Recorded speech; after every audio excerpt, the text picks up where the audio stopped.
আর শুধু বিতান অধিকারী নয়, পাহেলগাঁওয়ের জঙ্গি হামলাতে মৃত্যু হয়েছে আরও এক কলকাতার বাসিন্দার, যে খবর এই মুহূর্তে পাওয়া যাচ্ছে। গতকাল পাহেলগাঁওয়ে, কাশ্মীরের পাহেলগাঁওয়ে, সেখানে যে জঙ্গি হামলার ঘটনা ঘটেছে, সেখানে একদিকে যখন শহর কলকাতার বৈষ্ণব ঘাটের বাসিন্দা বিতান অধিকারীর মৃত্যু হয়েছে, সেই জঙ্গি হামলাতে মৃত্যু হয়েছে আরও এক কলকাতার বাসিন্দার, যে খবর পাওয়া যাচ্ছে।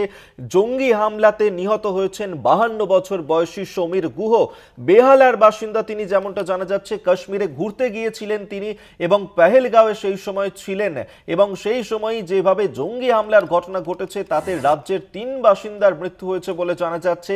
বিতান অধিকারী বৈষ্ণব ঘাটের বাসিন্দা, তার যেমন মৃত্যু হয়েছে, পাশাপাশি পাহেলগাঁওয়ে জঙ্গি হামলাতে মৃত্যু হয়েছে আরও এক কলকাতার বাসিন্দা।